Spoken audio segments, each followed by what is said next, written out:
So my challenge to you is, what if you didn't have to do anything about anything at all? Nothing at all to do, nothing at all to do about anything. Yes, make a cup of tea because that doesn't give you any trouble. Whatever it is you have to do, answer the phone, make this appointment, whatever. But it's not accompanied by this idea that there is something that I need to do to be stable in the awareness, because I tell you that is a trap. Forget about it. If you touch this idea, you believe it instantly into existence. And then you have to believe another idea to remove it. So why not drop both ideas in the first place and stay where you are?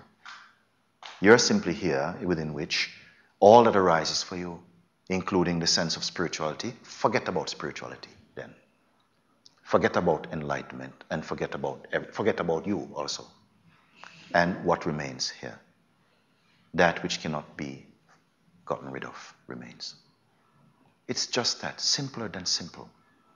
Sometimes we overuse the intellectual faculties, which are only meant to take you up to the seeing, and thereby they say goodbye. We have served you enough, they will go.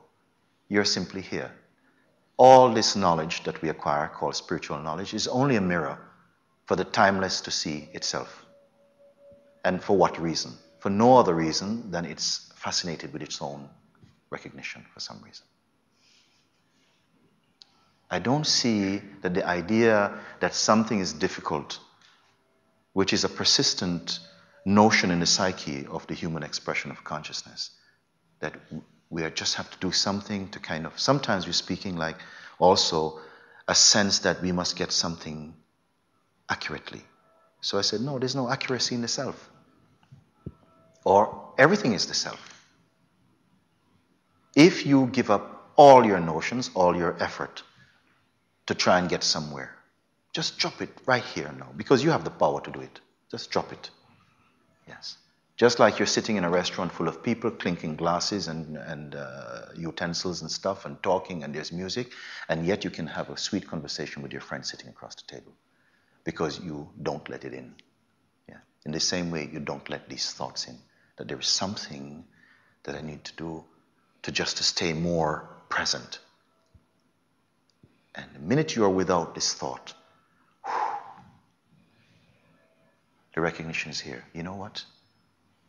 Oftentimes, this moment of seeing is attended by great laughter. There's nobody laughing, it's just... It seems too simple to be true. Because how many books, how many libraries, how many CDs, how many teachers, how many stories? Can it all be pointing to this simplicity? My God, what a joke, what a strange thing. That I simply am. Some full acceptance of this ever-present truth happens, as it were. We can give it the title of grace or sort of benediction or whatever it is, but it simply happens. And this movement, that there is something that needs to be corrected, yes, at times I can say this, because another time I might tell you, you know what, you need to stop doing that and do this. And there has to be that flexibility, that openness, which is present in the beingness, to actually hear that and see the sense in that in the moment, and still see that although you have to do something to see that, actually you have to do nothing to be that. So this is a kind of paradox that seems to happen. And we are mostly molested by these thoughts that something gets in the way. Yes. So there's a time when I'll tell you, yes, in the moment this thing seems to be in the way. And I'll also ask you, in the way of what? Yes. And what is witnessing the sense of this obstruction being in the way of what? We have said that awareness cannot be on the other side of working through any process or practice. It has to be that in which even the very idea, the striving, the first thought happens already in the awareness. So any journey from that thought onward can only happen in awareness, but cannot be taking you to awareness as an objective goal. It is only the discovery of the subject to itself.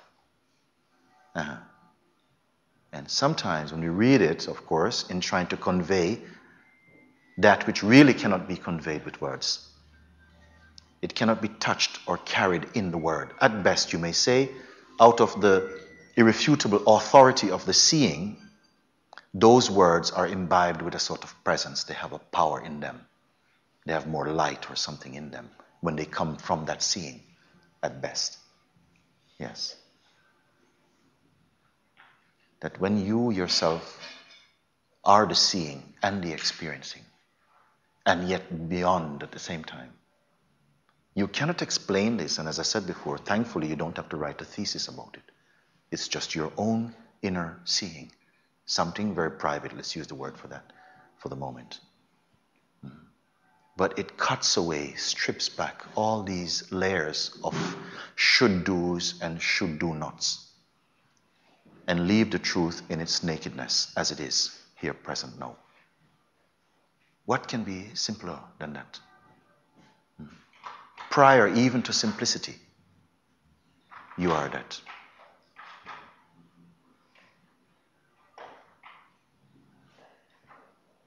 Our minds are really enjoying this complete rest. When the mind is in complete rest, meaning that it's not carrying any intention, any notion that there's something to be attained in order to be something. It spontaneously is one with self. It is self is self. Yes. Drop the notion that something stops you from being this. That's only a notion arising in this. What is this? And who is there outside of this to know it?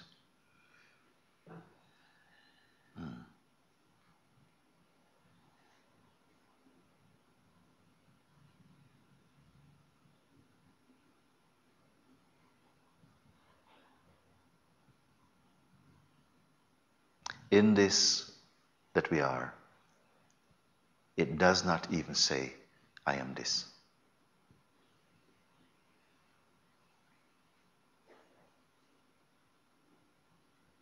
This is why I said, missing the obvious. Because we engage with some construction about what this must be. And then looking at your mind and your conditioning, you feel unworthy. I'm not worthy of that, actually. You identify with that, which gives a sense that you are less than. Because as long as there's a search, there is a sense something is missing. Therefore, this is why they're searching.